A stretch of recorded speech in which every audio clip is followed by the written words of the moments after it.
네, 이 시간 누가복음 말씀 46번째 시간으로 4장 40절로 44절까지 말씀을 통해 하나님께서 저와 여러분에게 주시는 메시지를 함께 나누도록 하겠습니다. 우리 먼저 지난 시간에는 가버나움에 있던 시몬의 집에 찾아가시는 예수님의 모습을 보았습니다. 거기서 예수님은 시몬의 장모가 걸렸던 중한 열병을 치유해 주시는 모습을 우리가 함께 볼 수 있었죠. 목숨이 위태로울 정도로, 그냥 열감기 정도가 아니라 정말 목숨이 위태로울 정도로 위중한 열병에 짓눌려서 신음하고 있었던 이 시몬의 장모. 그래서 집안에 있던 사람들은 이건 예수님밖에 없다, 예수님만 이 병을 치유하실 수 있다, 이 믿음을 가지고 어떻게 했습니까? 예수님께 간청을 했습니다. 그리고 예수님은 그 요청을 외면하지 않으셨고 시몬의 장모에게 가까이 가셔서 그녀를 굽어 살펴보셨습니다. 그리고 그녀를 짓누르고 있는 열병에 대해서 꾸짖으셨죠. 그러자 열병이 떠나가게 되었습니다. 그렇게 시몬의 장모는 아무 후유증이 없이 일어날 수 있었고, 일어나자마자 예수님과 그 찾아왔던 동행자들을 수종을 들면서 대접을 하는 모습을 함께 볼 수가 있었죠. 이렇게 말씀 한마디만으로 질병을 떠나가게 하시는 예수님, 말씀으로 세상을 창조하신 지존자의 권능을 우리가 함께 볼 수 있었습니다. 이것은 결코 우리 머리로는, 우리의 이성으로는, 우리의 생각으로는 가늠할 수도 없고 재단할 수도 없고 판단할 수도 없는 전능하신 그분의 능력을 보여주신 사건인 것이죠. 그렇게 이미 예수님의 능력에 대한 소문이 갈릴리 사방으로 퍼져나가 있었기에 많은 사람들이 어떻게 합니까? 예수님께 몰려오기 시작합니다. 이 시몬의 집에 많은 사람들이 찾아오기 시작하는데 그것이 바로 오늘 본문에 나타나고 있죠. 우리 40절 말씀 화면을 통해서 다시 함께 읽어보겠습니다. 해질 무렵에 사람들이 예수님께서 일일이 그 위에 손을 얹으사 고치시니. 자, 여기서 보시면 해질 무렵에 라고 합니다. 이 해질 무렵에 라는 시점은 언제냐면 안식일이 종료되는 시점을 지금 말하고 있는 것이죠. 예전에 우리나라에 있었던 통금 시간처럼 통금이 해제되는 시점과도 같은, 이스라엘 민족들에겐 그러했던 것입니다. 안식일이 거의 다 끝나가는 해질 무렵이 되었다라는 것입니다. 그러자 사람들이 이제 통금이 해제되었으니 어떻게 합니까? 예수님께, 너무나도 간절히 찾고 싶었던 그 예수님께 나아오고 있는 것입니다.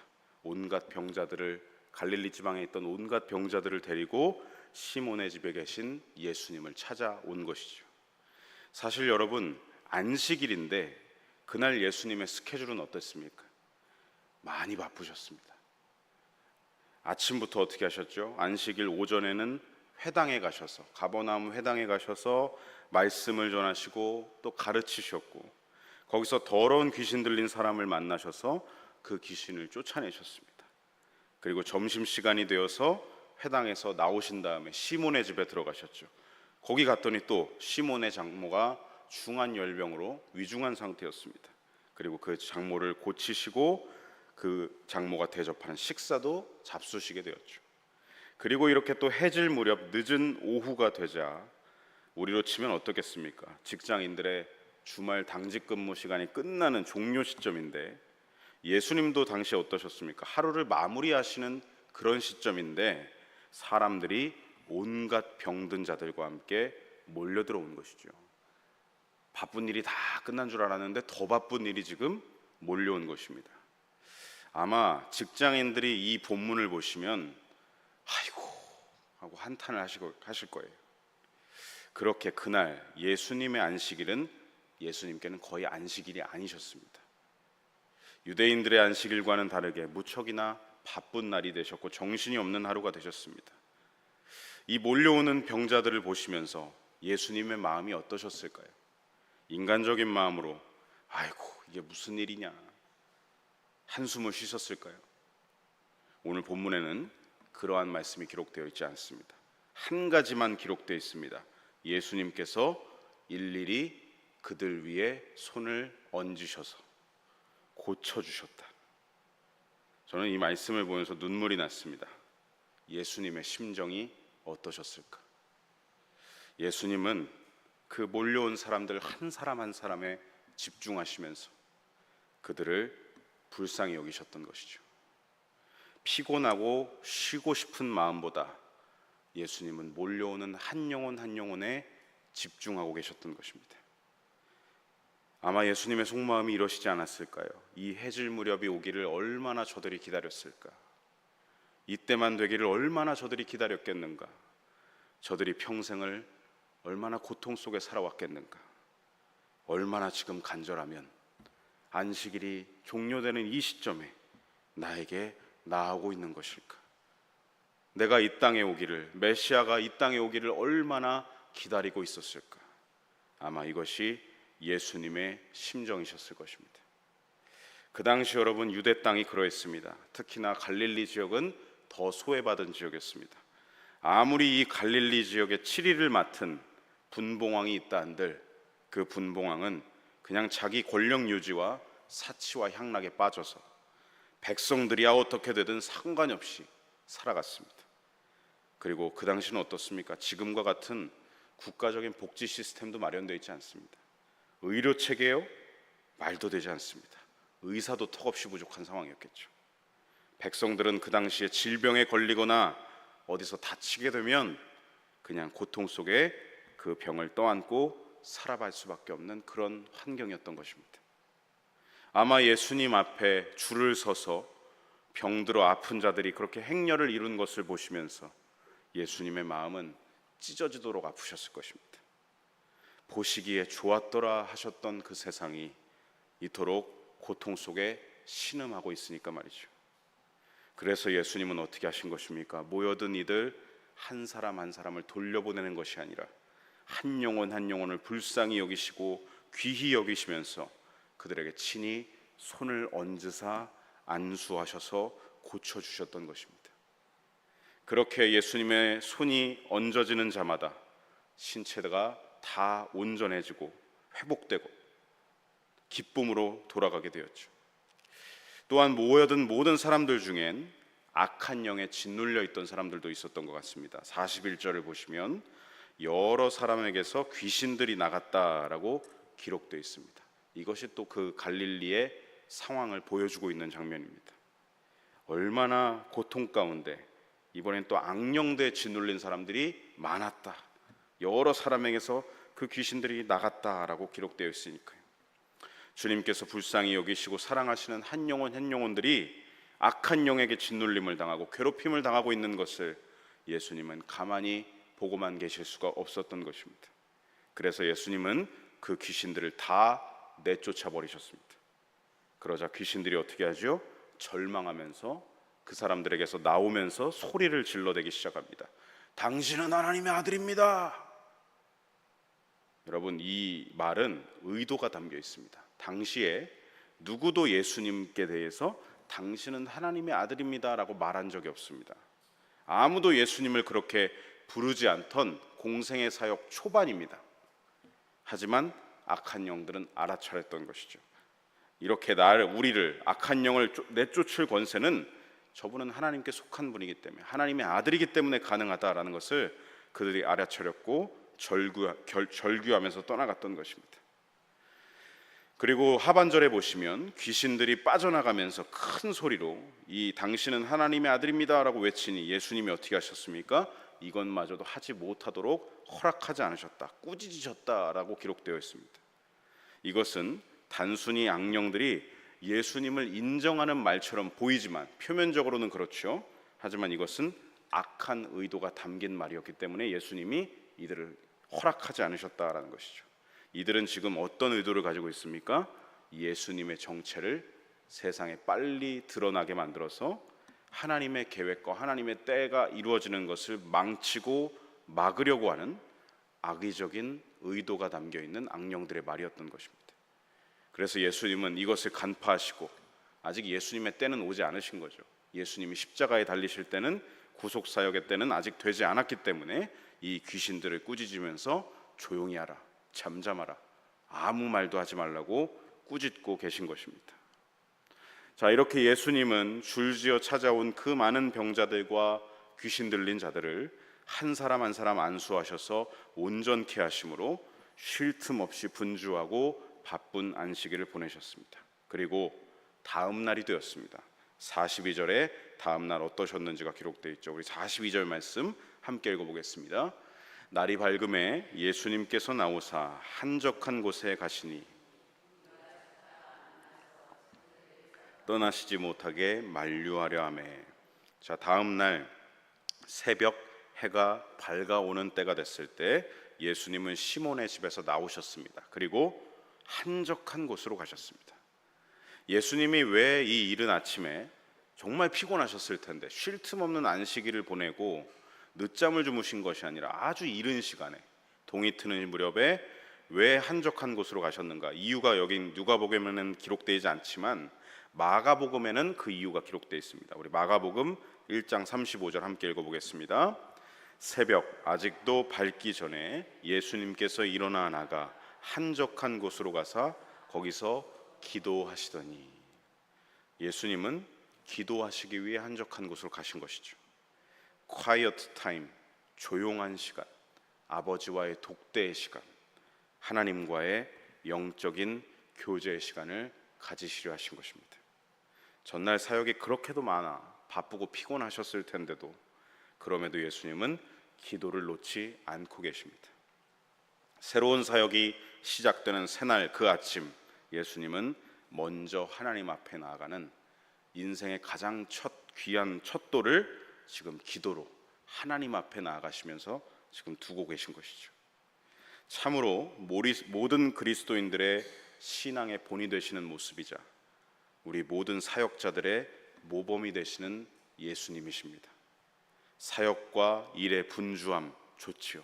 그 분주함에 앞서서 우리는 무엇을 해야 되느냐?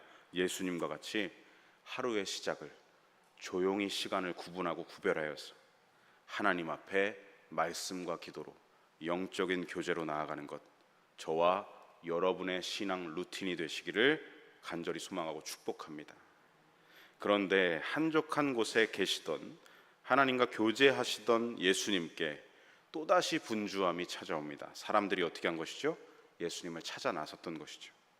전날처럼 예수님께 치료받기를 원하는 사람들이 그렇게나 많았다는 것입니다. 아침이 되자마자 또 찾아왔다는 것이죠. 소문을 듣고 소개를 받아서 왔는데 갑자기 아침에 시몬의 그 집에 예수님이 계시라는 것이죠. 예수님이 사라지신 것을 알아차리고 나서는 사람들이 불안했던 것입니다. 그래서 예수님을 찾아 나섰던 것이죠. 예수님을 찾자마자 그들은 붙들고 간청을 합니다. 제발 우리를 떠나지 마십시오. 불쌍한 우리를 놔두고 어디 가지 마십시오. 간절하게 예수님을 붙잡고 만류를 하기 시작합니다. 그러자 예수님은 이렇게 대답하십니다. 우리 43절 말씀 함께 읽어보겠습니다. 예수님께서 이르시되 내가 다른 동네 들어서도 하나님의 나라 복음을 전하여야 하리니 나는 이 일을 위해 보내심을 받았노라 하시고. 아멘. 나는 다른 동네들에 가서도 하나님 나라 복음을 전해야 한다. 나는 이 일을 위해 보내심을 받았다. 예수님은 단호하게 대답하셨습니다. 이 말씀을 보시면 예수님에 대해서 왜 이렇게 매정하셔? 라고 생각하시는 분들이 계실 수도 있습니다. 물론 얼마나 간절하고 애절하면 아침 일찍부터 저렇게 예수님을 찾아 나섰을까 생각도 되고, 그러한 저들의 간청을 어떻게 이렇게 단호하게 뿌리치시는가, 예수님이 인간적으로 봤을 땐 너무 매정하시다라고 생각하실 수도 있습니다. 그러나 이것은 예수님은 본인이 하나님께 받은 사명과 이 땅에 오신 목적을 분명히 하고 계시는, 분명히 밝히고 계시는 그러한 말씀입니다. 하나님께서 예수님을 가버나움 동네에만 보내시지 않으셨습니다. 하나님은 예수님을 이스라엘의 여러 동네, 궁극적으로는 온 세계 열방을 위해 보내신 것이죠. 하나님 나라 복음을 이 땅에 전하는 것이 아버지께서 내게 주신 사명이다. 예수님이 이것을 정확하게 알고 계셨기 때문에 이렇게 대답하신 것입니다. 그렇습니다. 예수님은 이 땅에서 살아갔던 그 삶을, 그 공생의 삶을 어떤 자기 계획의 실현이라든지 자기 뜻을 위해 살아가지 않으시고, 또한 좀 더 안정적이고 편한 환경을 머물지 않으시고, 오직 아버지께서 나에게 주신 사명만 감당하시는데 집중하셨다라는 것을 우리가 볼 수 있는 대목입니다. 여러분, 이것은요 우리 모든 그리스도인들이 본받아야 될 점입니다. 매정한 게 아니라 사명을 기억하는 삶을 살아가는 게 우리가 본받아야 할 점이라는 것이죠. 사람은 여러분 누구나 다 어떻습니까?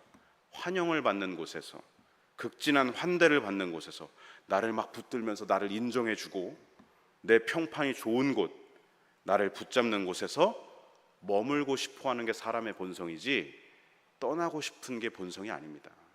누가 나를 붙잡고 환영을 해주는데 누가 떠나고 싶겠어요? 박수 칠 때 떠나라, 영화의 한 장면 같고 말은 멋있죠. 예수님은 지금 그러한 곳을 떠나려고 하십니다. 그런데 이게 맞는다는 건 알고 옳다는 건 알지만 사람은 어떻습니까? 실천하기가 어렵습니다.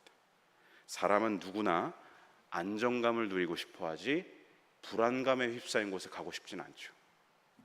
사실 여러분, 가버나움을 떠나면, 이렇게 막 나를 붙잡고 환영해 주는 곳을 떠나면 다른 마을을 가야 되고 다른 회당에 들어가야 됩니다. 그런데 거기서 환대를 받을 보장은 없습니다. 나사렛의 경우를 기억하시죠? 나사렛처럼 예수님이 자라나셨던 그곳에서처럼 예수님을 어떻게 하려고 했습니까? 낭떠러지로 밀고 가서 그냥 떨어뜨리려고, 예수님을 죽이려고까지 하는 핍박을 했죠. 그 해코지를 이 가버나움을 떠나는 순간 다른 곳에서 또 받지 말라는 법이 없습니다. 그걸 예수님이 모르셨을까요? 그럼에도 지금 어떻게 하십니까? 그 모든 안정감, 누리고 싶은 모든 본성, 이 모든 것을 지금 부인하시고 떠나고 계십니다. 왜 그러셨겠습니까? 예수님은 이 땅에서의 삶이 내 안정감을 누리기 위해, 내 만족감을 누리기 위해, 나의 안위를 위해, 나의 어떤 일의 성취를 위해, 그걸 얻기 위해서 살아가셨던 것이 아니라, 그걸 보장받고 그걸 이루려고 여러 동네를 걸어 다니신 게 아니라, 나사렛같이 살얼음판이든 가버나움같이 따스한 햇살이 기다리는 땅이든 새벽마다 아버지 하나님 앞에 나아가셔서 하나님이 말씀하셨겠죠. 너 오늘 저기에 가라, 넌 오늘 이곳에 가라. 저기로 가라 하시면 가시는 것이고, 거기로 가라고 하시면 가시는 것입니다. 사람에 붙들리지 않고, 상황에 붙들리지 않고 하나님의 뜻과 사명에 붙들리시기에 그러한 삶으로 나아가셨던 것이죠. 나의 만족과 유익을 위해서가 아니라 사명대로 살아가셨고 사명대로 움직이시는 것입니다. 나는 오직 하나님 나라를 전하고 하나님 나라를 전파하고 확장하기 위해서 여기 왔다. 오늘 아침에도 나는 하나님께서 말씀하셨어. 오늘은 저기에 가라, 오늘은 이곳에 가라. 가서 복음을 전하고 하나님 나라를 전파하라. 이렇게 예수님은 핍박을 받는 곳이든 환대를 받는 곳이든 사람들의 반응에 휘둘리지 않으시고 받은 사명에 흔들림 없이 44절에 보시면 갈릴리 여러 회당을 다니시며 전도하시더라. 어디가 살얼음판이든 어디가 뜨거운 햇살이 내리는 따뜻한 햇살이 쬐는 곳이든 곳곳마다 그냥 하나님 나라를 전파하시는 데만 몰두하셨다라는 것입니다. 여러분, 저와 여러분이 이 땅을 살아가면서 이것을 본받아야 할 줄로 믿습니다. 우리는 사명자의 중심 잡힌 마음을 꼭 가지고 있어야 됩니다. 사람에게 붙들리고 상황에 붙들리고 이리 치이고 저리 휘둘리고 그것은 사명자가 아니죠. 우리 예수님과 같이 사명자의 중심 잡힌 마음과 삶의 태도로 살아가야 할 줄로 믿습니다. 오늘 말씀을 마무리하면서 주신 말씀을 우리에게 적용해 봅니다. 예수님은 이렇게 힘들고 고단함 가운데 잠드시는 순간에도, 그리고 아침 일찍 잠에서 깨시는 순간에도 자신을 부르신 분 아버지 하나님을 하루도 놓지 않으셨습니다. 내 삶은 누구의 것입니까? 아버지의 것입니다. 아침마다 이것을 고백하지 않으셨겠습니까? 나를 이곳에 보내신 분은 아버지십니다. 나를 이 땅에 살게 하시는 분은, 나에게 사명을 주시는 분은 아버지십니다. 나는 내 만족과 유익을 위해 살아가는 게 아니라 하나님께서 하라고 하신 일을 위해 이 땅에서 살아가고 있습니다. 그것을 매일 아침마다 갱신하시는 것이죠. 새롭게 하나님의 새 은혜를 받으면서 그 사명으로 나아가셨다는 것입니다. 당신을 보내신 분이 주신 사명에 집중하셨습니다. 그 보내심을 받아 세상에 나셨고, 보내심을 받아 갈릴리 나사렛에도 가셨고, 보내심을 받아 가버나움에도 가셨고, 이제는 보내시는 또 다른 곳으로 가야 한다라는 사명의식. 그래서 예수님은 어디서든 안주하지 않으셨다는 것입니다. 사랑하는 성도 여러분, 저와 여러분도 부름을 받고 보냄을 받은 그리스도인들입니다. 아멘이시죠? 이곳에 성전에 불러 모아 예배자로 부르셨고 또한 예배자로 보내시는 것입니다. 여러분, 예배는요, 예배당 문 밖을 나갈 때 놓고 나가는 게 아닙니다. 여기서 예배를 드렸으면 그 전심의 예배가 삶에 이어져야 되는 것이죠. 우리는 자꾸 예배당 문턱 앞에서 복음을 놔두고 나가고, 내가 하나님 앞에 예배자라는 사실을 놔두고 나갑니다. 그러니 어떻게 되죠? 밖에 나가서는 세상 사람들과 구분 없이 살아가는 것이죠. 그래서는 안 된다는 것이죠. 여러분, 성전에서 드리는 공예배 때마다 마지막에 우리는 축도를 받습니다. 그리고 파송을 받는 것이죠. 이제 세상으로 나아가서 하나님 나라를 전하고 확장하라는 것입니다. 축도를 받으며 세상으로 파송, 보냄을 받는 게 우리 모든 성도들입니다. 그러므로 우리가 성전에서 예배가 다 끝났다고 아이고 오늘 예배 잘 드렸네, 좋은 말씀 잘 들었네 하고 끝, 마치 숙제를 했다는 듯이 그런 마음으로 돌아가서는 안 된다는 것이죠. 이제 나는 어떻게 해야 됩니까? 하나님 앞에 성전에서 예배 드렸으니 이 예배당 문 밖을 나갈 때 하나님, 이제 나의 삶을 하나님 앞에 예배로 드리겠습니다. 내 삶은 하나님의 것입니다. 하나님 나를 보내시옵소서 라고 고백하면서 월요일부터 나아가는 학교, 직장, 일터, 가정, 그곳에 하나님 나라를 삶으로 전하는 것이죠. 소돔 같은 곳이라도, 살얼음판 같은 그런 곳이라도, 어둠으로 그늘진 곳이라도 아유, 저 어둠 속엔 들어가고 싶지가 않아요, 회피하는 게 아니라 아유, 월요병이 너무 싫어요 하는 게 아니라 월요일 나를 이곳에 보내신다, 저곳에 보내신다. 예수님은요, 여러분, 어둠을 뚫고 어둠을 찢고 우리 가운데 오신 것입니다. 내 삶에 찾아오셨습니다. 주님이 우리 삶에 그렇게 찾아오셨듯 우리도 소돔 같은 거리로 나아가야죠. 월요병에 시달리는 그리스도인들이 아니라 월요일에도 주님, 나는 이 직장으로 보냄을 받았습니다. 이 학교로 보냄을 받았습니다. 이 가정으로 보냄을 받았습니다. 그게 예수님과 같은 삶의 태도고 우리가 붙잡아야 할 사명자의 태도라는 것을 늘 기억하시기 바랍니다.